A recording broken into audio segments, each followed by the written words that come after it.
Hello everyone, मैं मिथुन सिंह स्वागत करता हूं आप सभी का। आशा करता हूं आप सभी बहुत अच्छे होंगे। झारखंड में पीजीटी की कुल 3121 पोस्ट आई हुई है और कौन कौन इसे अप्लाई कर सकता है, जैसा आप थंबनेल में देख सकते हो।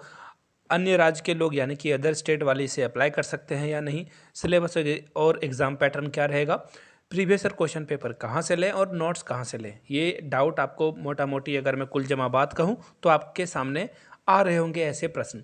इस वीडियो में मैं कोशिश करूंगा कि आपके सारे सवाल के जवाब इस वीडियो में आपको मिल जाएं। पूरी वीडियो देख लीजिए, सारी जानकारी आपको मिल जाएगी। बाय द वे, अगर कोई जानकारी से आप छूट जाते हो या फिर आपके मन में जो प्रश्न आ रहे हैं इस वीडियो में नहीं दिया गया है तो कमेंट सेक्शन में आइए और कमेंट सेक्शन में बिल्कुल आसान भाषा में क्वेश्चन को पूछिए, आपको जवाब जरूर दिया जाएगा। तो चलिए शुरू करते हैं। सबसे पहले मैं आपको पीडीएफ दिखा देता हूं, ऑफिशियल पीडीएफ, और वहां से आप सारी जानकारी वन बाय वन चीज़ों को समझ पाओगे। उससे पहले मैं आपको देखिए दो डाउट क्लियर कर देता हूं। प्रीवियस ईयर क्वेश्चन पेपर, अगर आपका फिजिक्स, मैथ, केमिस्ट्री कोई भी सब्जेक्ट हो, यहाँ से मेरी ईमेल आईडी आपको देख लो, yourmithunsingh@gmail.com पे मेल कर सकते हो आप मुझे। इंस्टा पे हो then do follow me @iMithunSingh। आपको previous year question paper 49 rupees में प्रोवाइड कर दिया जाएगा, जो भी एग्ज़ाम पहले हुआ है झारखंड में पीजीटी के। दूसरी बात, नोट्स कहाँ से प्राप्त करें।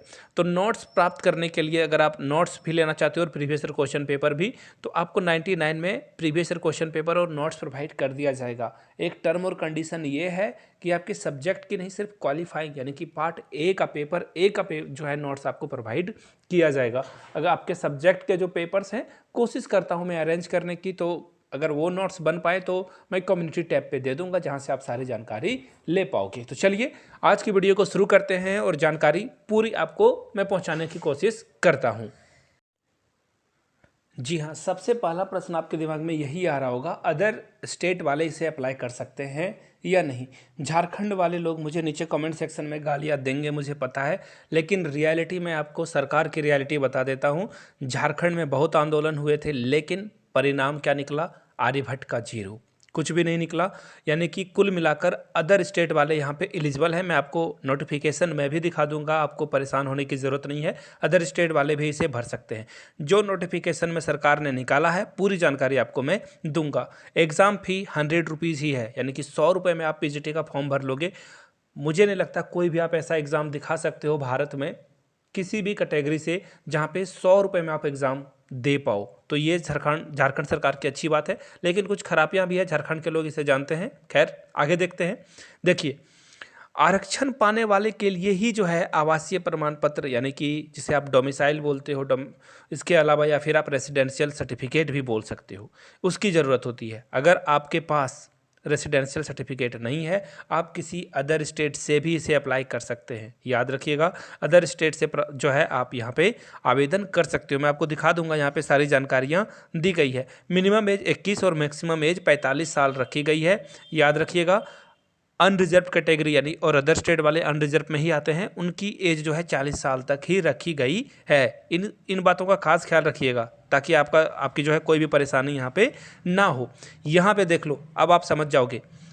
आवेदन में अगर आप आरक्षण का दावा नहीं कर रहे हो, आप अगर आवेदन, देखिए, आरक्षण का दावा करने वाले के लिए ही स्थानीय प्रमाण पत्र की ज़रूरत है। यानी कि अगर आप ओबीसी, SC ST कैटेगरी या फिर डिसेबल के लिए जो है आप आरक्षण का दावा नहीं कर रहे हो, तो आप कहीं से भी हो आप अप्लाई कर सकते हो। भारत के कोई भी जो है इसे लोग अप्लाई कर सकते हैं। याद रखिएगा, पूरे भारत की मैं बात कर रहा हूँ।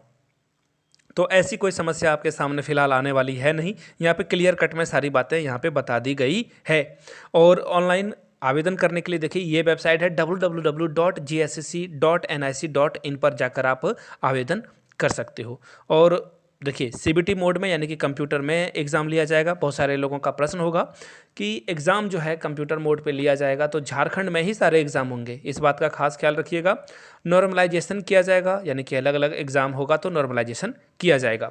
अब देखिए, मुख्य परीक्षा के विषय के बारे में मैं आपको जानकारी दे देता हूँ। मुख्य परीक्षा के विषय और पाठ्यक्रम क्या रहेंगे। पेपर 1 में देखिए, सामान्य ज्ञान और हिंदी की परीक्षा ली जाएगी। और जो आपका सब्जेक्ट है, जो आपने पीजी में पढ़ाई करी है, जिस सब्जेक्ट की, मैथ हो, इंग्लिश हो, हिंदी हो, वो 300 नंबर के बन जाएंगे। इन बातों का खास ख्याल रखिए। सामान्य ज्ञान में देखिए बहुत सारे हिस्ट्री, ज्योग्राफी सब कुछ यहाँ पे पूछा जाएगा। झारखंड जी के भी पूछा जाएगा। जनरल साइंस से प्रश्न पूछा जाएगा। जनरल मैथमेटिक्स, अर्थमेटिक्स से भी प्रश्न पूछे जाएंगे। रीजनिंग का भी क्वेश्चन होगा यहाँ पे। कंप्यूटर की भी नॉलेज आपके पास होनी चाहिए। झारखंड का भूगोल, इतिहास, सभ्यता से प्रश्न पूछे जाएंगे। और हिंदी का जो है अनसीन पैसेज यानी कि अपठित अनुच्छेद से प्रश्न पूछे जाएंगे। याद रखिएगा पेपर वन सिर्फ क्वालिफाइंग है, 33% अंक आपको लाना होगा। अदरवाइज आपका पेपर टू के पेपर को चेक ही नहीं किया जाएगा, उसका एवोल्यूशन यानी कि मूल्यांकन नहीं किया जाएगा। यहाँ पे आप सारी नोटिफिकेशन में चीज़ों को पढ़ सकते हो। पेपर टू के द्वारा ही मेरिट बनेगा। एक और बात मैं आपको बता दूँ, इसमें 50% अंक यानी कि 150 नंबर आपको लाने ही लाने हैं। 300 में 150 नंबर अगर आपका आता है तो ही आप क्वालिफाई होगे, यानी कि कटअप तो पता ही आपको कितनी हाई जाने वाली है। और अगर दो व्यक्ति का अगर प्राप्तांक यानी कि इक्वल मार्क्स हो जाए तो जो बड़ा होगा, जिसकी डेट ऑफ बर्थ पहले होगी, उनको नौकरी दे दी जाएगी। इस बात का खास ख्याल रखिएगा, कोई भी डाउट आपका नहीं होना चाहिए। तो ये सारी जानकारियाँ थी। बाय द वे, कोई भी डाउट अगर आपका रह जाता हो तो नीचे कमेंट सेक्शन में कमेंट कीजिए, आपके सवाल का जवाब मैं देने की पूरी कोशिश करूँगा। वीडियो को यहाँ तक देखने के लिए आपका बहुत बहुत शुक्रिया। Have a good day.